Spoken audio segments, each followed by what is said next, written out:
In this video, I'm gonna go over some of the arguments that lead me to believe the current rhetoric in the global left, especially the American left, is deterring a viable solution in the Israel-Palestine conflict. TLDR. What's happening in protests right now following the 7th of October massacre and the Israeli military response in Gaza? Why I believe the protesters going there think the way that they do. What's anti-Semitism got to do with that? Where's the solution going to come from in the context of Israeli governing forces? How current global leftist sentiment hurt the Israeli left and will in time cause it to wither away? Hi, I'm Yam Bahar. I live in Beersheba, which is a southern city in Israel, about 40 kilometers away from Gaza. I'm an Israeli leftist social democrat, and when ignorance has real-life consequences, I believe the moral thing to do is learn, speak your mind, and engage as much as possible.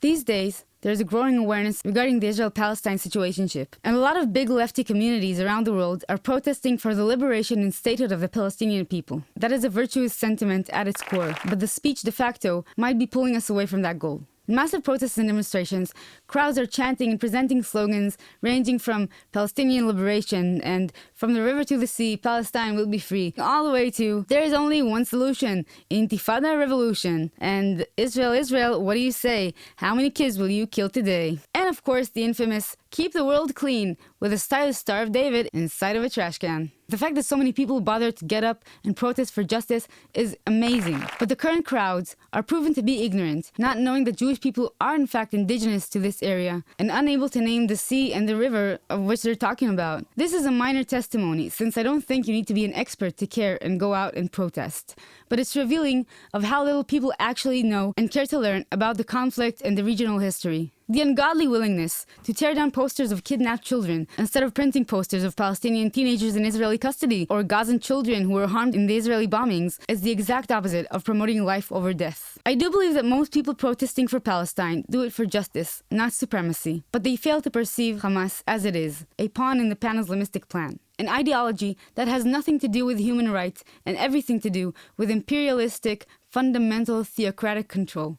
There are many Muslims who would say this way of governing, that includes penetration of privacy and violent control, has absolutely nothing to do with Muslim morality. This is not Islam. This is not about a culture or a race. This is about calling out violent forces in the Middle East and supporting Palestinian statehood. You should call for a Palestinian state, call for replacement of the Israeli government, and against the fascist routes they are currently walking. Do not support Hamas, an organization that has killed many Palestinians in horrific ways for sometimes only rumors of violating Sharia law. The Israeli left has been silenced and out of mainstream ever since the assassination of Yitzhak Rabin 28 years ago. Right now, there are people calling us traitors, terrorists, conspirators, mashtapim, and there's actually a rumor during the rounds that the 7th of October was the fault of the Israeli left for sounding a harsh critique at the government and withdrawing consent from volunteered army service, reserve service. But through all that, a strong core remained of critical people trying to make a better democracy out of this state while maintaining its position as a home for the Jewish people, and so to never be genocided again. When we in the Israeli left see people who truly try to understand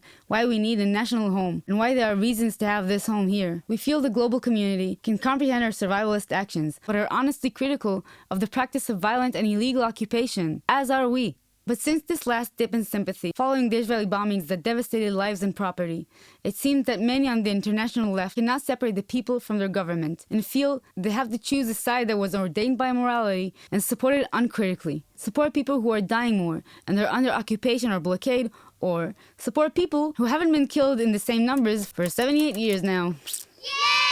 When I present it like that, it looks like easy math. We stand with whoever suffers more. But this thinking is simplistic, ignorant, and definitely not fruitful. We are not soccer teams. You cannot justify a simplistic moral stance like that when both people obviously have innocent civilians. Why is it all the Israelis' fault that we have a fear-mongering fascist government? Do you prefer not to hear the news about all the protests done in the last few years against this government? How is it that you can see the Gazan suffering caused by Israeli bombing, but completely ignore the suffering caused by governing of Hamas? How can you point out all the money invested in the blockade, but don't bat an eye at the huge investments that went into Hamas tunnels while not one civilian shelter was built? The Israeli left has aspirations for the future with two states from the river to the sea, one of indigenous people from the last few centuries, and one of indigenous people from a few millennia back. Two states living in perfect peace, or as the magical thinkers like to offer, one liberal democratic state for both people, is a naive target. But the left side of the map acknowledges that in order to stop occupying, we have to give a practical state solution to the Palestinian people, even if that means war.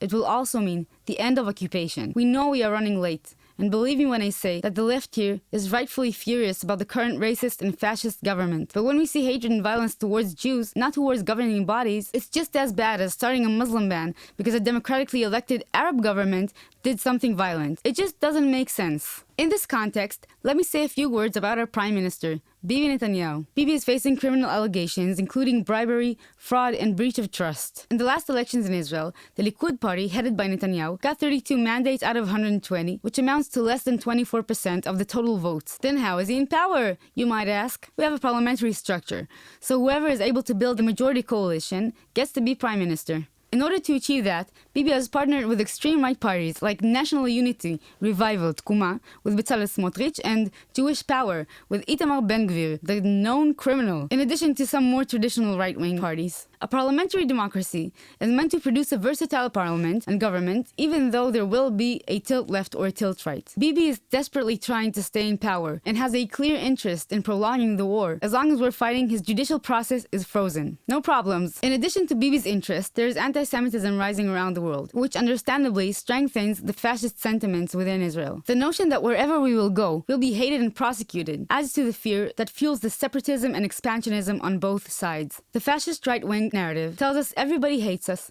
and that the only way to live is to be willing to die for this cause. This narrative is not weakened by these protests that portray Hamas slaughter and rape of Israeli civilians as legitimate resistance. If the world wouldn't have been so anti-Semitic in the first place, we'd be loving money all around the globe and having our parties with the lizard people and not try to gain territorial autonomy in this place that everybody loves fighting over. But alas, there was a genocide, followed by the expulsion of many Jewish communities from Arab states. And we all thought it would be kind of cool to go to where our forefathers lived. If you really try to engage in bad faith, you might interpret this as not telling off the bully so that he won't hit harder. But the truth is, both people have committed terrible violence against one another. Both sides have a rich regional history, and both deserve to live in physical and mental safety between the river and the sea. Tell me in the comments what you'd like me to cover next. Correct me and attach links, etc. Next video I'm gonna upload is gonna be reacting to videos about this issue. So you're very welcome to send me links. There's a way to do it somewhere down there. And that's it. Till next time.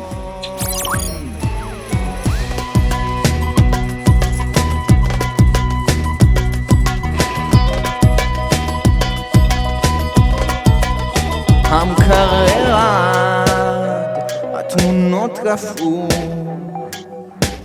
למכונה של הכביסה הבטן התהפכה תחושת המתח המתמיד